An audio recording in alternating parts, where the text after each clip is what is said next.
Recording. Today is November 20th, 2019. This is the regularly scheduled lecture for ITSC 2309 at Collin College. And let's see, this is the last meeting before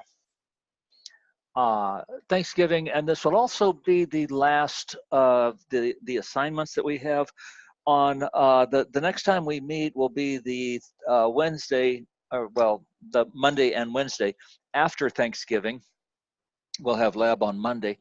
And therein, I want to talk a little bit about the programming language. So I'm going to kind of bridge into the next class and hopefully talk a little bit about database programming, because what we've been doing with SQL is just a piece of it. There's a whole programming language associated with it that has if, then, else, and looping and all of that jazz, creating variables. And that's something that we haven't done. So in SQL, if you're just looking at SQL, you don't do any of that. But then there's a language wrapped around it that includes SQL.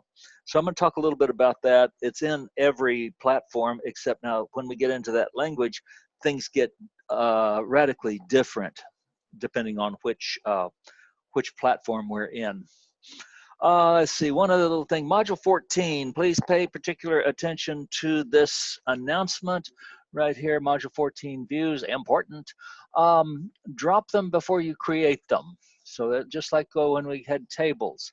So if I want to create a view, I should say, and I thought I said this, if object ID is not null, a couple of people did it, but most didn't. I sent them back because I really can't grade them unless this is in it. I can't run your code if you don't drop the views first, because if somebody else has left them laying around in there, which is probably will, in theory, you should drop them at the end when you're done with them. But if you drop them before you create them, now you can just drop. I don't believe with respect to views. Well, okay, if a view is based on another view, then you will have to drop the one, well, you drop the latest one created, so you drop them in reverse order, kind of like you do tables. If the views don't have anything to do with each other, as I don't believe any of ours do, then it doesn't really matter what order you drop them in. So you can just drop at the beginning, or you can drop each one of them, drop it, create it, then drop the next one, create it, however you want to do it. But do get that drop code in there. If the object ID is not null, drop view and its name. And that'll make it a whole lot easier for me to grade them. I did get all my grading caught up, but I'm working on the tests, and I will have those back to you in order to make a decision on what you need to do for the final. And let's see, the final is going to be on, whatever day it was. Let's see, I believe it's going to be, see, 27th is Thanksgiving holiday. December, we will meet on December 2nd and December 4th, and our final will be on December 11th. If you take the final, you must take the final on December 11th because I have to get it in and get it graded. December, let's see, December 4th, I need to cut off the stuff that's trickling in. I'm willing to talk to you a little bit. I'm willing to give a little bit of, I have a little bit of leeway there, but when after the final, I just don't have much space to get my grading done if I still have stuff out on the 11th. So I'm gonna have to cut it off at some point and say that's it on turning in stuff, except for like the final and anything that I assign after that, by the way. Questions? Hi, Dr. Smith. Yeah. Just a note that should be object underscore ID, just in case anybody's object underscore ID here. Yes, yeah. Oh Just in yeah. case Okay. anybody's Thank you. copying and pasting that out. Yeah.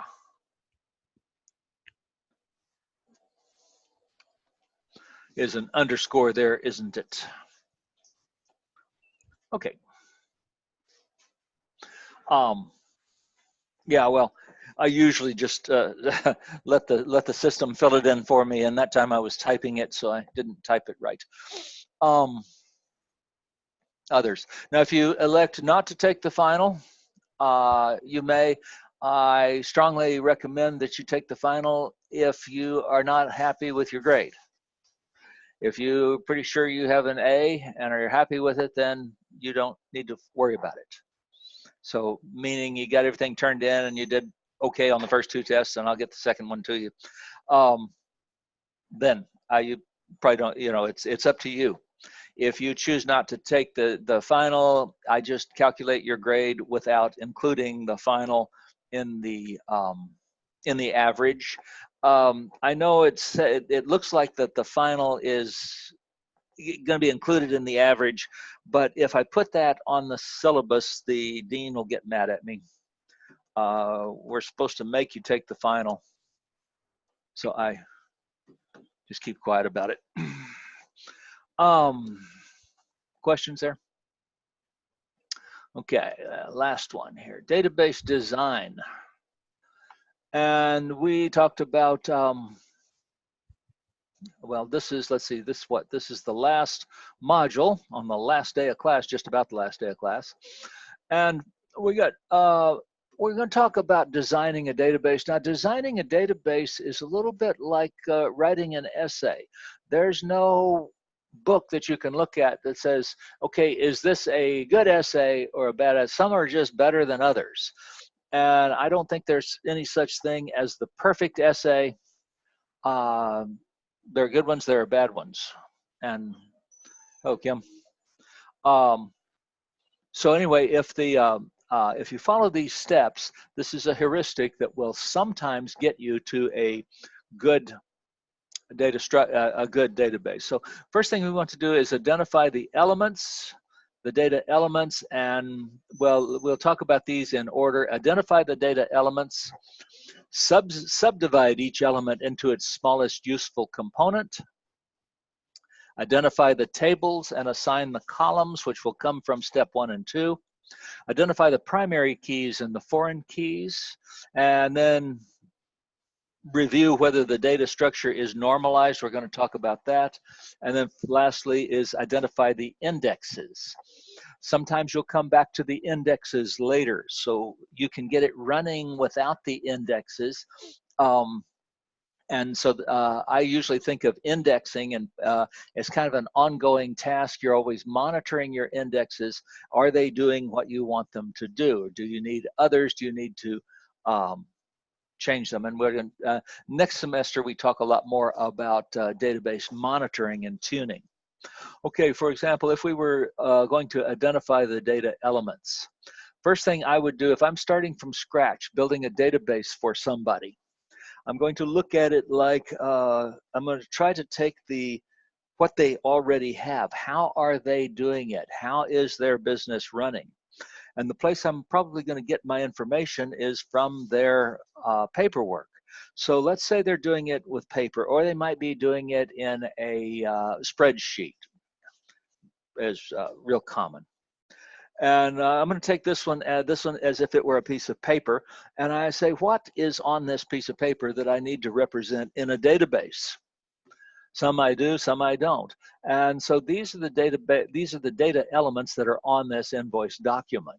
It has, the typical stuff. So this might come from our accounts payable database, the AP database that we have. So we have the vendor's name, vendor address, phone number, fax number, web address, invoice number, date, invoice terms, and so on. I'm not going to read them to you. You can read them as well as I can. And I say, what's on there? As I identify these things, I'm looking at them and I'm saying, are any of these derived from existing data that are on the invoice? For example, I have a unit price. Well, I have a quantity, 12, a unit price of 100, and extension, that what they call the extension, I would call that the line item price or something like that, but they call it extension. That's okay, they can call it anything they want to. And how do we get that? Well, we multiply the quantity times the unit price and we get that. So I don't want that to be stored in my table anyplace. And as I read through it, when I get down to the amount, please pay this amount, the total is the sum of the extension column. Maybe you have sales tax in here, maybe not.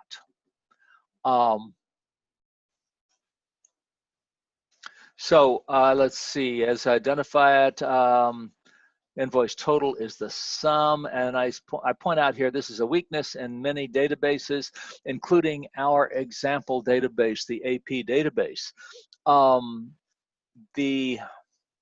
If you look at this code that I wrote here, and I think that if we ran this code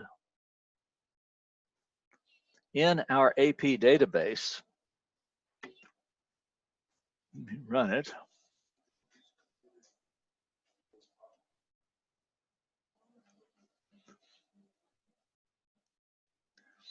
Okay, I need to get, so what does this say? It says select invoice ID, invoice total, sum of invoice line item amount, line item total from invoices, enter join invoice line items. And the having here says the invoice line item amount, the sum minus the invoice total is different from 0. If that's different from 0, that means that something is wrong. I guess I better get my U's.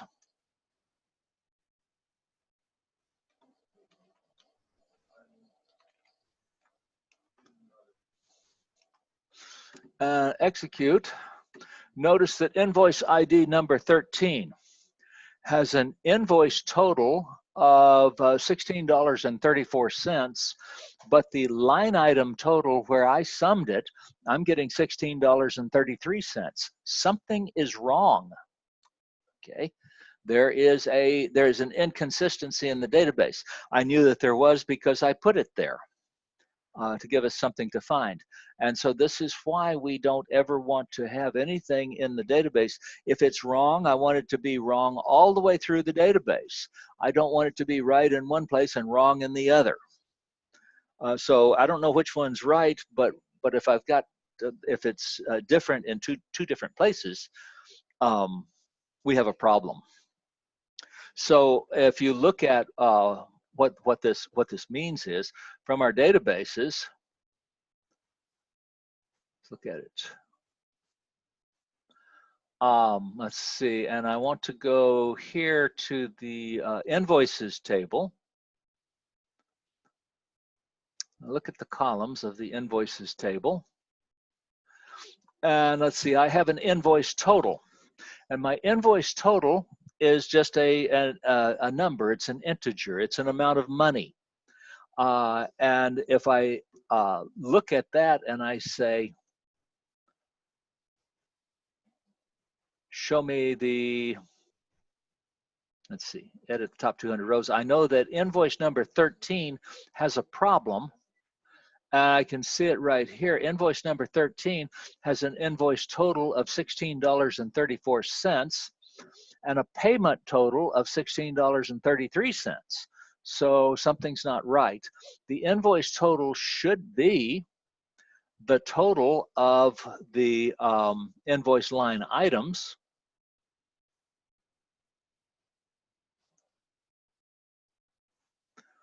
So if I look at that, so invoice number 13, the line, there's only one line item on that of $16.33.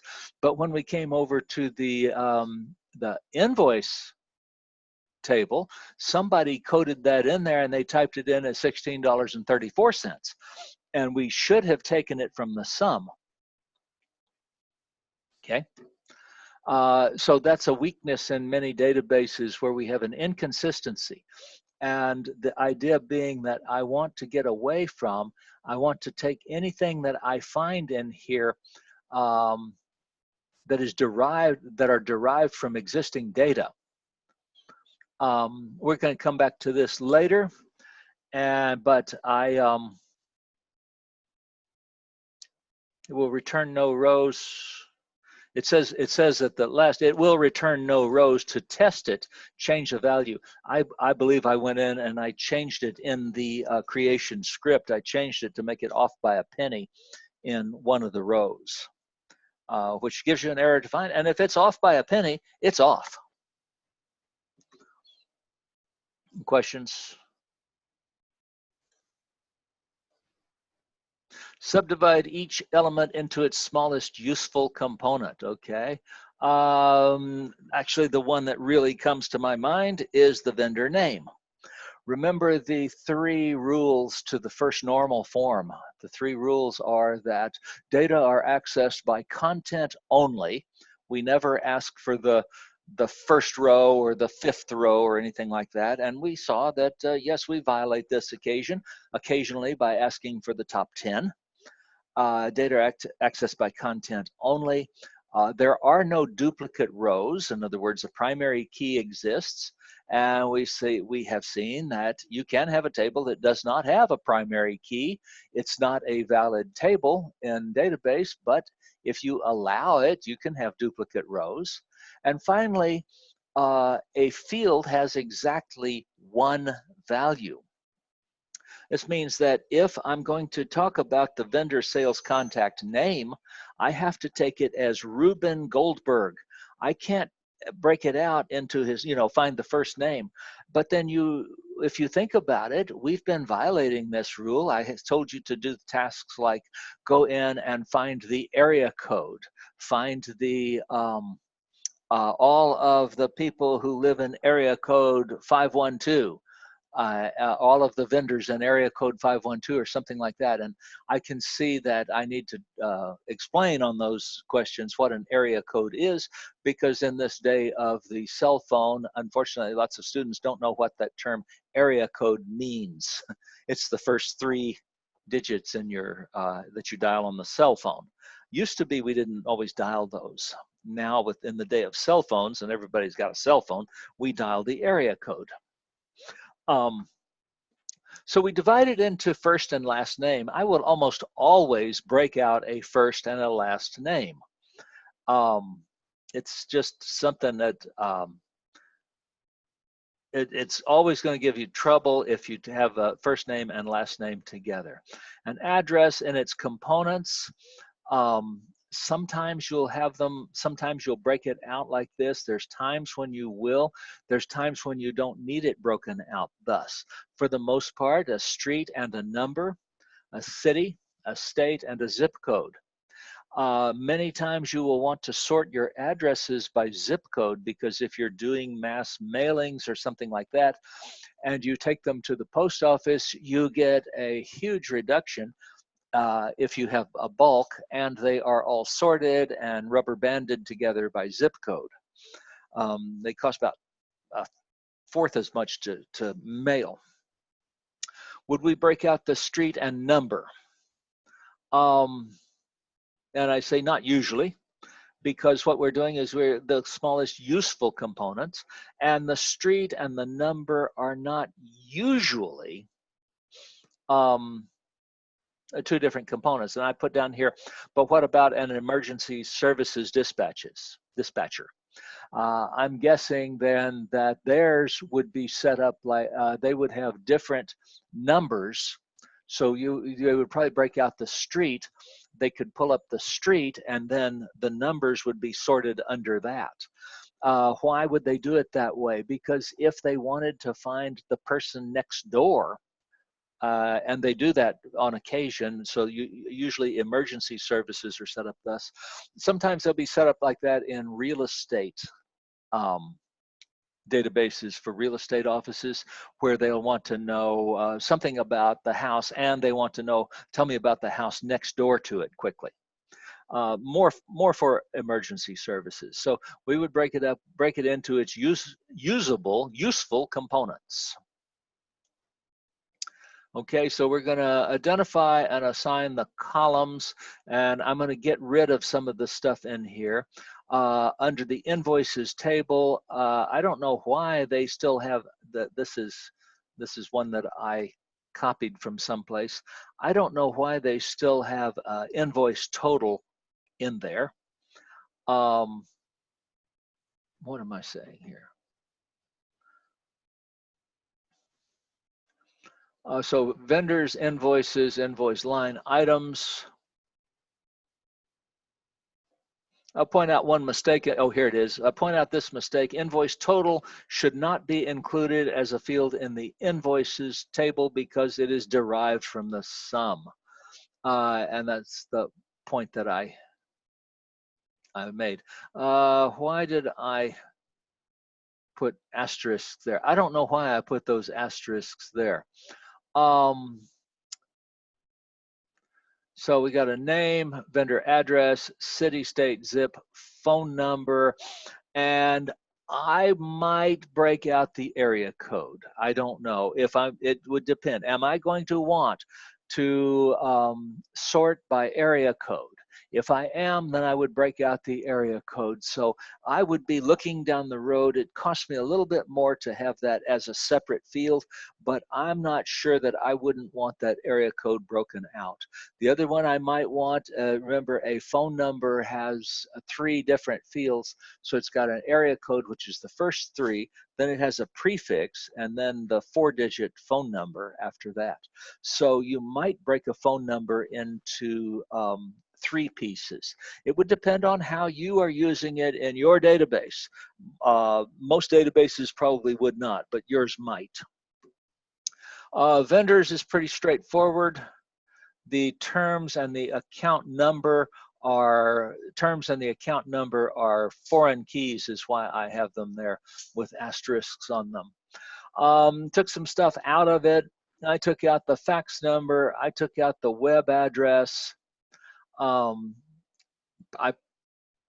You might want that in your database. I just did. That's a decision that I made in mine. I don't need their fax number, and I don't need their web address, and I don't need the vendor accounts receivable person, or maybe I would. I don't know. For invoices, I pretty much agree with that, except I would not have invoice total in here. Invoice total would not appear as something that was in my database. Payment date, payment total, invoice due date, credit total, and the account number. The account number is what takes me to the general ledger. Under invoice line items, I have the invoice number, item quantity, description, unit price, item extension. The account number takes me here, and the sequence number. Now, what do I do with the primary key? Well, I'm not ready to identify the primary key yet, but as I look at the invoice line items, I would probably tend to make the sequence number, invoice sequence number, be the primary key.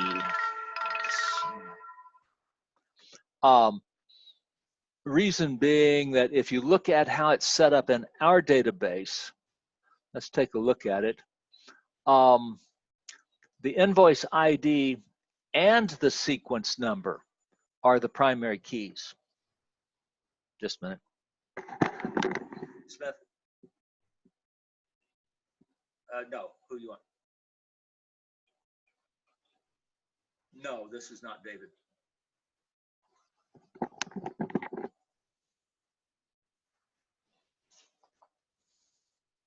I gotta quit leaving my cell phone on the desk. Let's see. So we have a dual piece primary key, and the invoice ID and the invoice sequence number are together the primary key of the invoice line items. So the invoice ID and the invoice sequence number. So for example, the invoice ID, we're coming down here, 1, 2, 3, 4. Let's see, no, I'm in the wrong there, invoice line items. Invoice ID and the invoice sequence number. And notice that when we get down here to number 12, I have 12 repeated 4 times, invoice sequence 1, 2, 3, 4. So together, so 12-1, 12-2, 12-3, 12-4 give me a unique pair. For the rest of them, it's just 1, 2, 3, 4, 5. And notice that over here, I'm just running 1, 1, 1, 1, 1, 1, 1, 1, 1. And when I get to 12, I have 1, 2, 3, 4. And then down there with this invoice sequences of ones. I don't need that. I don't need to have that extra piece in my primary key. I do not like two-factor primary keys if there's any possible way around it. And there is an easy possible way around it in this case. I just make the invoice sequence number be the primary key. So he would start off at, I would still keep the invoice ID, that would be part of the table, but my invoice sequence, and I need to correct this table and make it thus, invoice sequence number starts off 1, 2, 3, 4, he's just numbering. It doesn't matter really how I number them. When I get to 11, it's going to be invoice sequence will be 11, 12, and then he's going to go 13, 14, 15. So I'll have 12, 12, 12, 13, 12, 14, 12, 15, 13, 16. So the invoice sequence number will always be unique. Now, if you think about that, I can tell you all of the invoice line items that go with number 12 easily. All I have to do is group by invoice ID, and I get this 12, 12, 12, 12, 12. They may or may not be the same account number. They aren't. But what identifies one line is the invoice sequence number, and not that and the invoice ID. Now, the invoice ID is very important information. Invoice ID tells me what invoice it belongs to. But if you show me an invoice, if you give me an invoice ID and say, okay, here it is, invoice ID 12, show me all of the invoice line items that go with this, that's very easy. That's just to select from where. If I have one invoice sequence and I say, what is the invoice ID that goes with this invoice sequence, that's just a plain old select from where. I can get that very easily. So enough of that soapbox.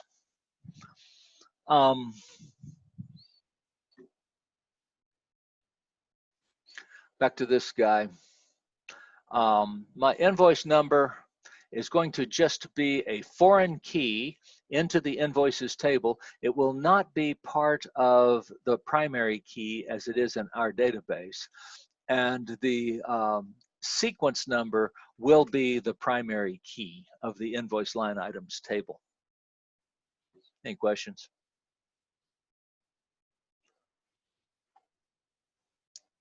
Data elements that were added appear in italics. Elements that appear in multiple tables have an asterisk. Other than the invoice total, I stand in agreement. Okay, so invoice number appears in multiple tables. Account number appears in multiple tables. Sequence number does not. Sequence number is the primary key in my world. And identify the relationships.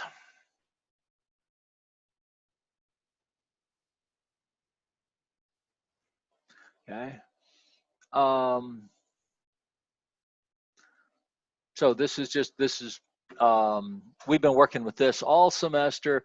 The vendors, follow the vendor's ID key to get to the invoices, follow the invoice ID to get to the invoice line items. And they have invoice ID, invoice sequence in our world is the primary key, but it should just be the invoice sequence alone, and the invoice ID would be just a foreign key.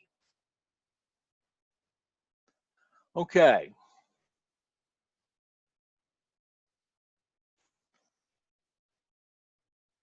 I talk a little bit about that here. Now, I'm going to introduce something else that our textbook is not real strong on. A many-to-many relationship. Sometimes you're going to run into situations, and we have some of those in our database, where we have a many-to-many relationship. Consider, for example, a problem. I have a little contrived one here. I have employees. How many employees do I have? Oh, I have 1 million or so. And my employees participate in committees, as teachers have to do. We're on a committee. How many committees is an employee on? Well, an employee can be on 0 or more committees. And let's see, so an employee on 0 or more committees. How many committees can how many committees can one employee be on? 0 or more. So an employee can be on 0 or more committees. A committee may have 0 or more employees as committee members. Can you really call it a committee if they have 0? Oh well, we won't argue with that. This is how that's done. I set up the 2 tables with employees and committees. Between the 2 tables comes this other table, which some people call it a bridge table. I tend to call it a bridge table.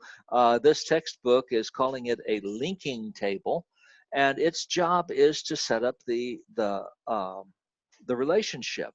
So the primary key of the employees table comes into the memberships, and the primary key of the committees table comes over into the memberships linking table, bridge table. It's just a table in the middle. Now, there's several ways I can do this, but the way I might do it here is where I might have a dual primary key. So I might have a 2-field primary key. Focus on the memberships table, this one right in the middle here. What is the primary key of this table? Well, it could be employee ID and committee ID, and that would work fairly well given that an employee could not be on the same committee twice. So, which is usually what makes sense. It wouldn't make sense if John Doe were on the House Intelligence Committee twice. That doesn't make any sense. So it would make sense in that case to have the employee ID and the committee ID be the primary key. Others, it isn't so clear. For example, consider a problem where I have a patient, so a customer. Let's say a customer. I'm setting up a database for a pharmacy, and a customer may be prescribed a 0 or more prescriptions.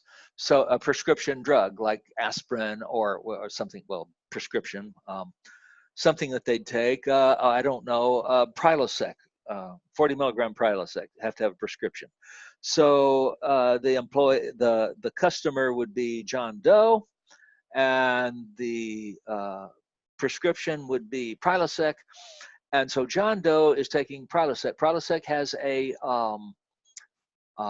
number, I'm sure, that identifies it uniquely, and the customer has their customer number. It might be their phone number. Many times for customers, they use their name and date of birth, but they have to give them a unique number to tell them apart, because lots of times you'll have the same name and date of birth. What will I do with that linking table? So in the linking table, I'm going to have the customer ID, and I'm going to have the prescription ID in there. Will I make the customer ID and the prescription ID be the primary key? Well, what happens then if the doctor prescribes that same medication again? So we would run into a problem there. So here's one where I would want to have a primary key in that memberships table, in that linking table. I would want to put a counter in there or an identity field in there, such that I could put a date stamp in there. So I could put the date of the prescription. That works fairly well, actually. Dates make very good primary keys if they're not coming in, if the data do not come in too fast. Prescriptions would probably never come in two on the same day. So you could even use a small date time. But this is one, how do I tell when there's a many-to-many relationship? Notice that I have a table with a one-to-many relationship, one to many. And from this side, I have a many to one as I read from left to right. So I have a table, one to many to the middle table, many to one. Okay, let me show you something here. Database diagrams. I'm going to click on the database diagrams, and this might come in handy for you in this next in this piece. Does not have one, say yes on this one, yes. And so once you've added that thing, that piece that it has to have, you're going to right click and say new database diagram. Okay, we're in the AP database. And if let me see, I'm going to put in the vendors, add, the invoices, add,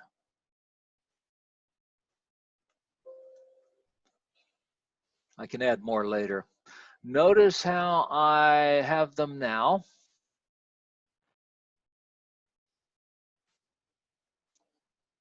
With my table, I'm probably going to pull him down a little bit to where he shows. Notice the primary key of vendors is showing here very clearly. And I'll go back through this and how I did this again. It's very simple. It's if you've done Access, it does it for you there. Notice that I have the primary key pointing on one side of it. That's the one side of the relationship, one to many. The many side has this little symbol there, and some of you might recognize that as the symbol of infinity. It's not really infinity, but it's close enough. So the vendor ID, and I usually make them point to the primary key and the foreign key. It's easier to see. To what is the invoices related? Well, if I think I can right click. I say right click, I just right click here on the diagram, and I say add table. The invoice is related to invoice line items.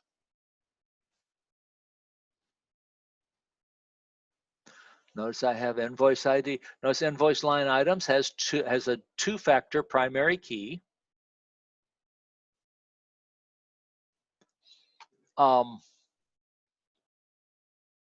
Okay, well, it does. Let's add a few more. Let's add. I don't know how I got employees. That's a table that somebody created. It must have been me. Let's add the terms.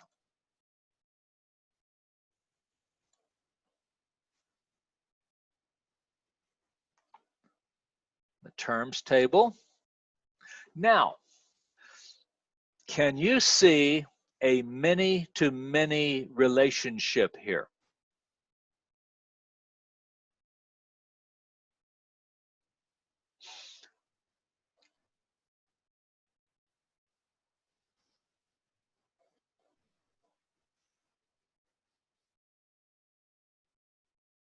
Anybody live out there?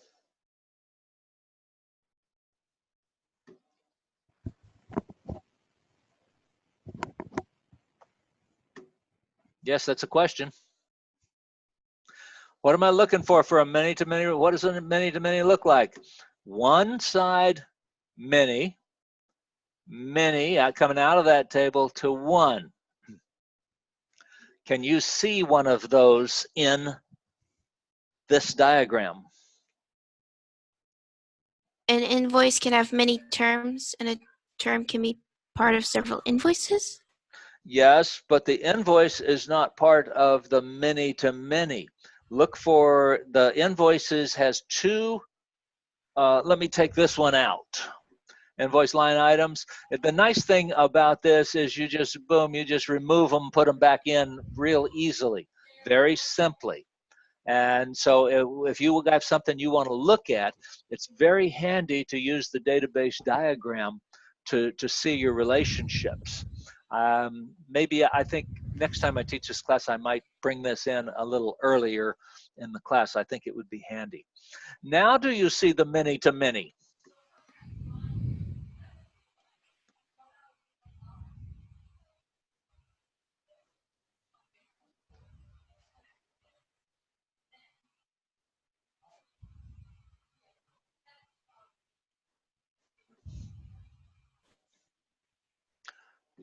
I have a one vendor ID, many invoices.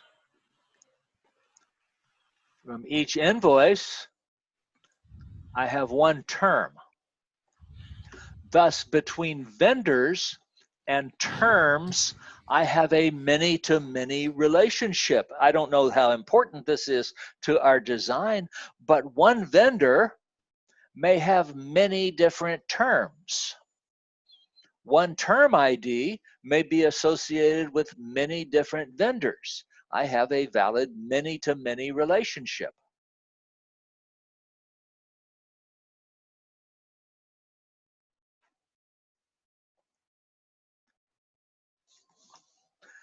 Here's a nice little exercise. See if you can find another one. There's one more in there. So let me go over this again. When you are done with the database diagram, it really doesn't do much good to save it. There's nothing there I really need to save. I haven't done any real work to get it there. So I'm just going to close it. It says save changes. I'm going to say no because I almost never want to save them. So let me go over this again.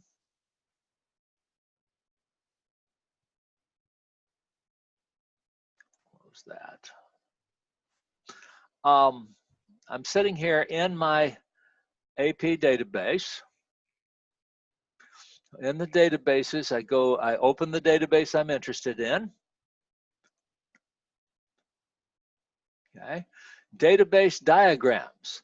The first time you click it, it will tell you, I'm sorry, there's something you haven't installed yet. Just say, okay, install it. It's real easy.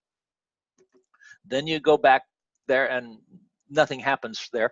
But now, if I right-click it, I can say new database diagram. There it is. I don't have anything in there yet. I just closed that. So when I'm ready to put something in there, add the table, add table. You don't double click it, by the way. You can either just click it and say add.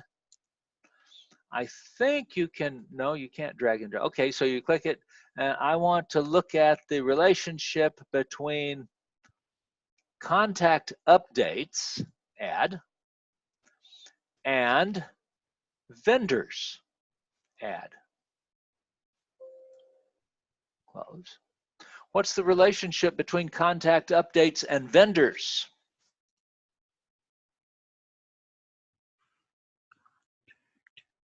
Hint, there isn't one. But. Shouldn't the vendor's ID be related?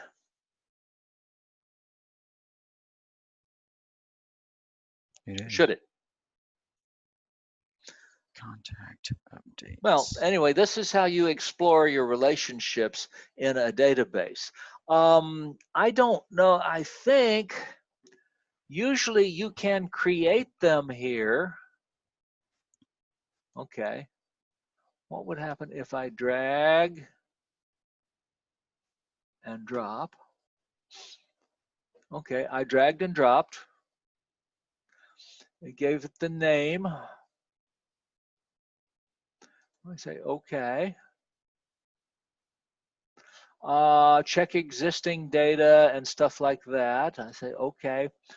Now notice that when I dragged and dropped here, I got something kind of interesting.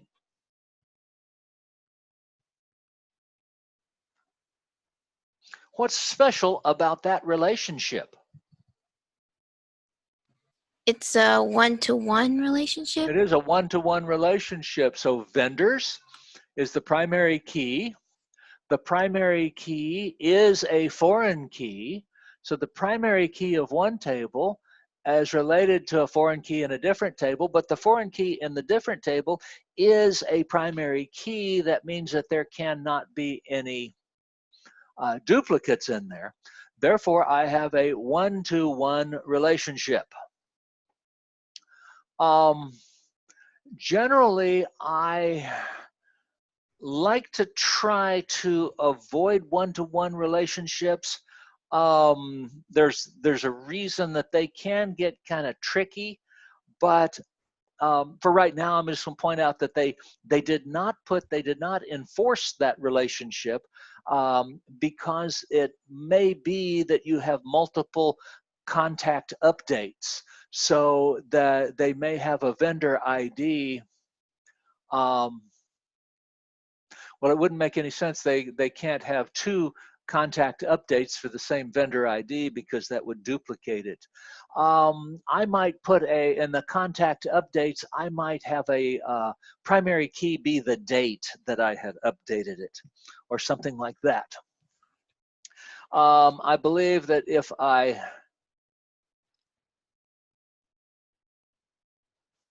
think if I delete it, I think I have to delete it, or I'm going to create it. I say yes. And then when I'm done with it, I can close it. Do I want to save it? I think when you save it, all you're doing is saving this graphic. I don't think that saving it here changes anything about that relationship, making it a foreign key. Now remember, how did we usually do foreign keys? We used SQL and we said constraint, such and such. Now I can add a constraint. If I were to do that, let's see, what is it, 1146? If I said to add that constraint to the table, but one of the ways that you can do it, that you can add the foreign keys or other foreign keys, is through the database diagrams. They're a handy thing to look at. Let me see what else I've got here. One-to-one relationship.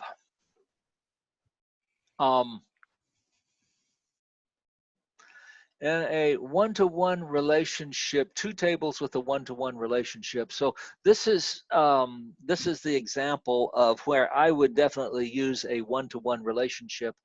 Employees at a big company, and some of them have a photo in the database. We're getting, it's that time in an employee database, particularly one that's online. Many people do not want their picture out online. Can you think of any reason why not?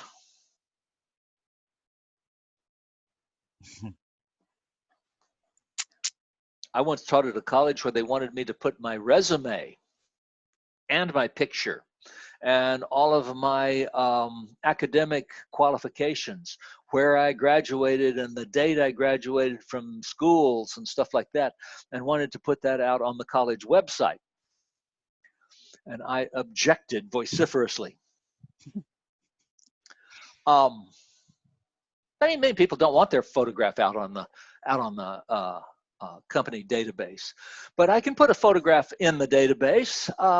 That's one of those things that we didn't really talk about a whole lot, because having a photograph in the database, remember we talked about a blob, a binary large object.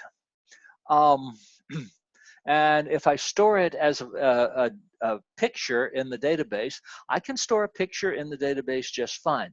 To a database person, it's not really exciting. Why wouldn't a picture be exciting to me as a database programmer? There isn't anything I can do with it. I can't search on it. I can't sort by the picture. I can't say, go find me a picture of somebody, with facial recognition, unless the database is set up for that. I can't say, go search the database and find me a picture of a chair. And by the way, that's called the chair problem. it's hard for a computer. That's one of the problems. They try to get a computer to be able to identify a chair.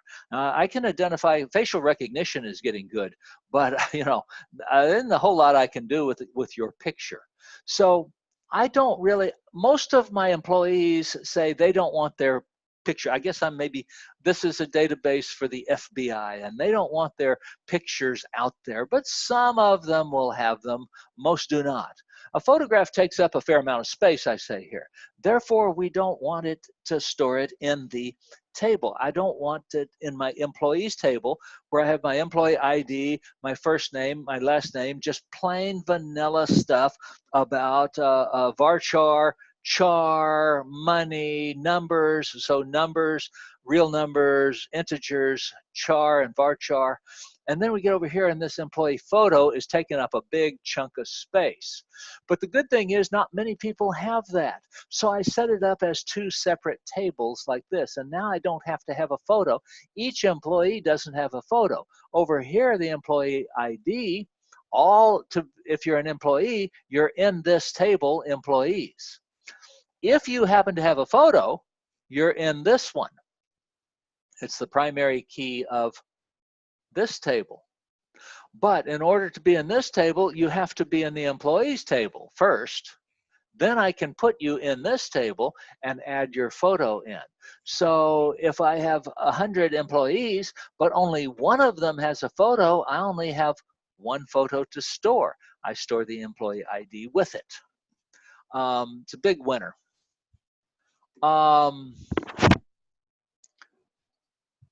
Question, somebody? Since employee ID is the primary key of both table and also is a foreign key, an employee has at most one photo. But if they don't have one, I don't waste space with one. And that's an example of the same thing that I was just showing you in that last table. Next one, let's see where we're at. Normalization. Okay, these are kind of the rules, and this gets a little esoteric here. So the first normal form, data are accessed by content only. There can be no duplicate rows. All fields must contain a single value, meaning that if you're ever going to want to talk about phone number and the zip code, then zip code has to be broken out as a field of its own. Otherwise, you're in violation of the first normal form, and the database police are going to come and arrest you. Not really. Vendor name. There are two words. Will we ever want to break those two words? Does it make any sense to consider them separately? If it does, break them out. And it does. Vendor name, particularly if it's a person's first name and last name, break them out. Item description, many words, but they represent multiple values. So it doesn't make any sense to break out vendor name into two words. But item description, it would, because this is an item, VB add, SQ add, library directory. These are three different things. So these would be broken out. Invoice data with the repeating columns, and break it out. So in the first normal form, if we broke it out, we would repeat these all of the time. Now notice all of the repetition we've got here. Carruthers Publishing, we've got three of those with the same invoice number, and I don't like this, but first normal form, that's the way it works. Now, all of the rows are probably unique, but I need to put in the primary key, so I'm going to put the invoice ID in there that I guarantee to be unique. In other words, I'm just going to count with it, 1, 2, 3, 4, 5, 6. Now, I have the Now, this is a valid table in the first normal form. So one way to think of the first normal form is when I get into first normal form, I have the primary key, the key. So think first normal form, the key. And no duplicate rows and everything, and no multi-valued fields. But I just think the key. Next. Okay, reviewing. Second normal form. Being second normal form, a table that is not everything in the table has to depend on the entire primary key. In other words, I can't have a piece of the primary key. This is what was wrong with the invoice line items table. I have a primary key that is 2 fields, but some of the stuff in there only depends on one piece of it.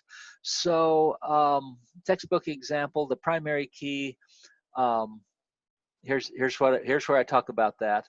The primary key, only the item description depends on the whole key. Thus, the textbook breaks the data into 2 tables.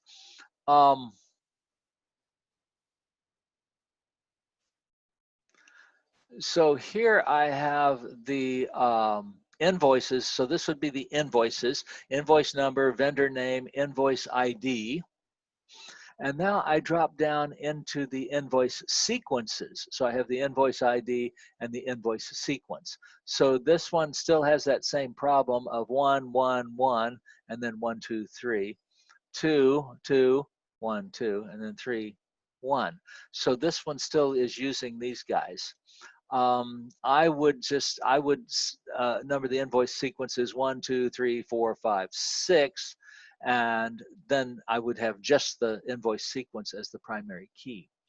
So we say that in the second normal form, every column in a table that is not a key must depend on the entire primary key. So if these guys are both the primary key, then the item description has to have both of them in it. Way I think of that is the key, first normal form. Second normal form, the whole key. And finally, when we get to third normal form, and not everybody do we go to third normal form, the key, the whole key, and here we have nothing but the key. And here is our accounts payable system in the third normal form, where they have pushed it all the way as far. So they have invoice ID, invoice sequence together. Oh yeah, okay, now I see why they're doing that, why they put these 2 in there. It would not be in third normal form because there would be something else in there. So when you're in third normal form, every non-key column must depend only on the primary key. For example, if I had a database, and in that database I had your social security number. Okay, that's going to identify one person. I also, in that database, I have your state of residence and I have your driver's license number. So if I know your state and your driver's license number, now I have another key in that. So to be in third normal form, I can't have another key. Think of some databases that would not be in third normal form. That would be one of them. I have your social security number and your driver's license number and your state. So either of those could be the primary key. That one is not in the third normal form. But by and large, really, the truth is that many databases are not in third normal form. And sometimes we find it a lot of trouble to put them thus. For example, if I have a zip code, and let's see, I have city, state, street address, and zip code. Do I have a redundancy there? For the most part today,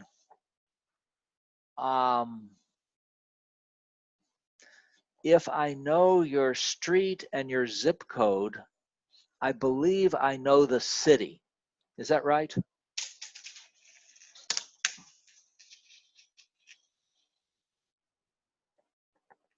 I believe that's correct. Anyway, there's some things you can get into there. I'm dropping my change out of my pocket here.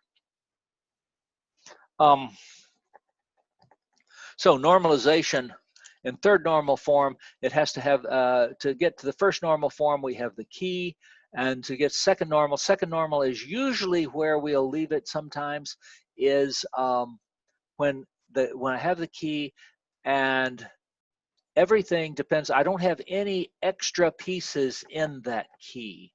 The third normal form says, well, I need to get there, I need to get it in such a way that it doesn't depend on anything except the key.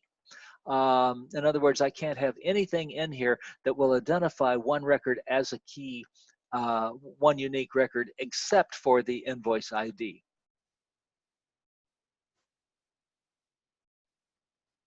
The key, the whole key, and nothing but the key, so help me COD, C-O-D-D. COD is the person who came up with the, who described database normalization. He is an Australian, I believe he's passed now, but he, oh, good grief.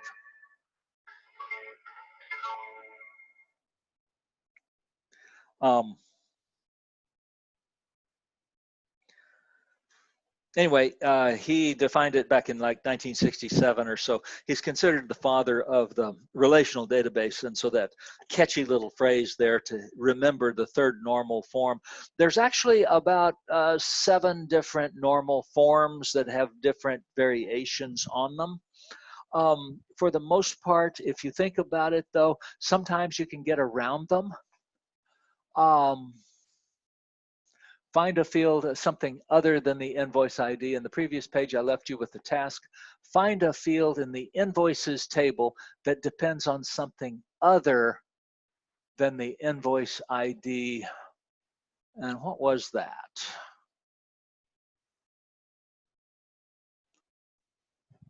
I don't know. I don't know what I was thinking about here. I have invoice total. Okay, yeah, invoice total. If the invoice total is in here, yeah, that's my whole gripe here. If the invoice total is in here, it is not in third normal form. They claim it's in third normal form, but if you're going to put the invoice total in there as part of that table, it is not in the third normal form. A view does not have to be in third normal, well, nothing has to be in third normal form, but it depends on something else. It depends on the sum of the invoice line item amounts. And that's my whole gripe there. I would set that up as a view. This would not be a table.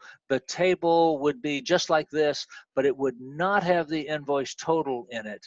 And then there would be a view created, and the view would join the invoices and the invoice line items and sum the invoice line items amounts and put it here and call it the invoice total.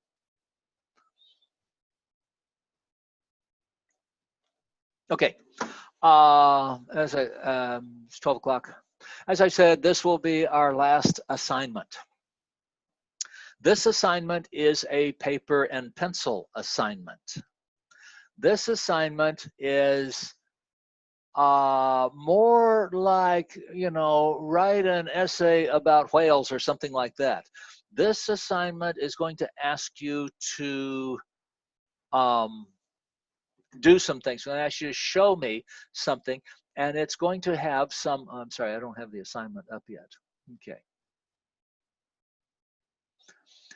Design a database diagram for a product orders database with 4 tables.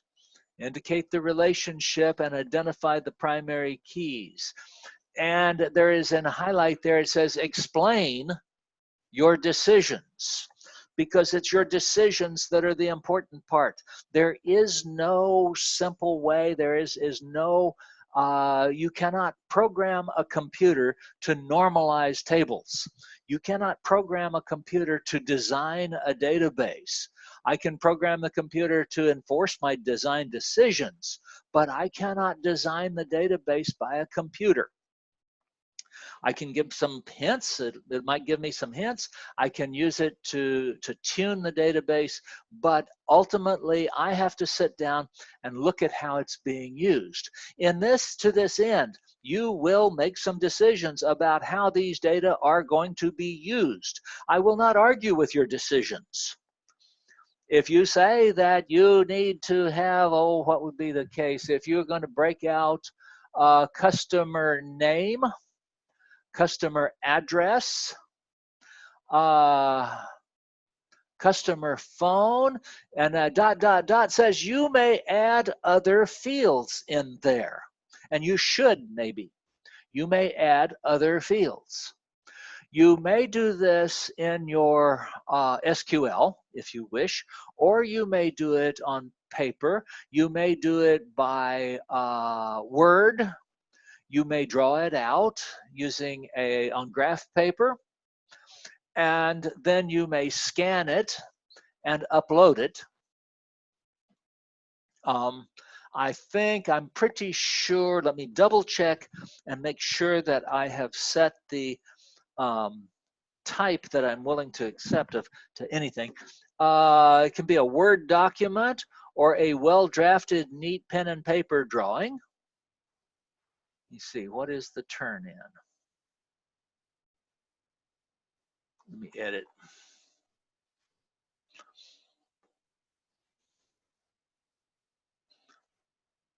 Submitting, okay, the file upload types are not restricted. That means that you may do it as an Excel drawing, or you may do it as you may do it in Paint. I think I would probably do it in either Excel or Word. I think that's what would be the easiest to show the tables. What did I do these in? I believe these are in Word. When is this due? This is going to be due.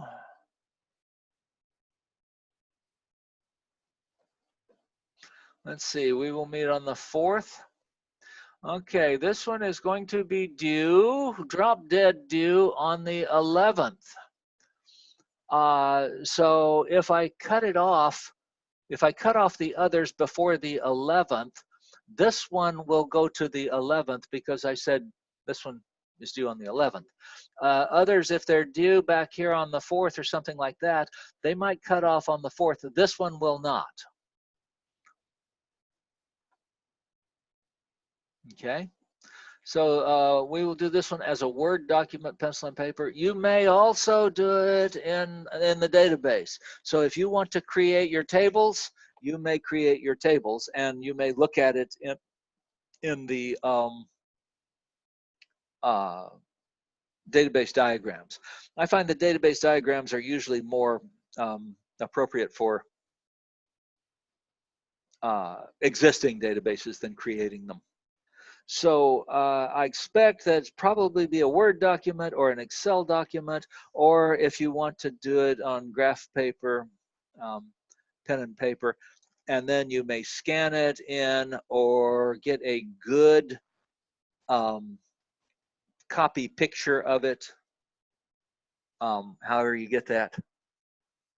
But I want to be able to read it, so make sure that I can read it. You can send it to me as a JPEG. That will be okay. All right?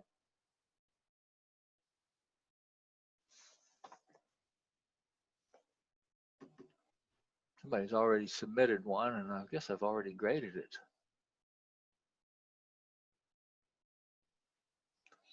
Okay, who's the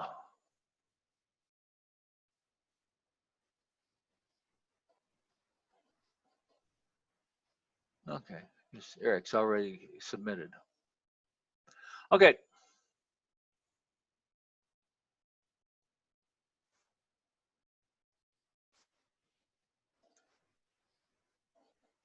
Questions?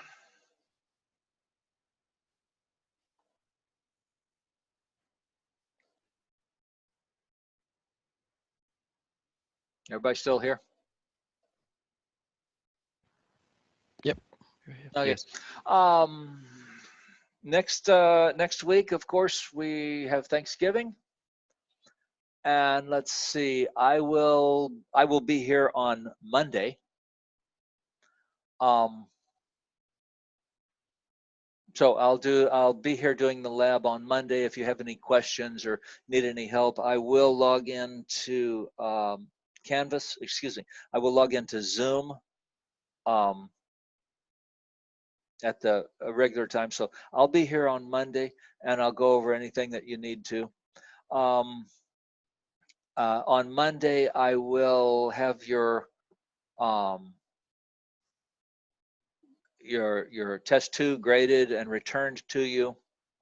I will try to grade your test 2. If there's a problem with test 2, I'm thinking about experimenting, and I might try it with that, where I grade your test for you on Zoom and then attach the MPG, the file, the video file, to your.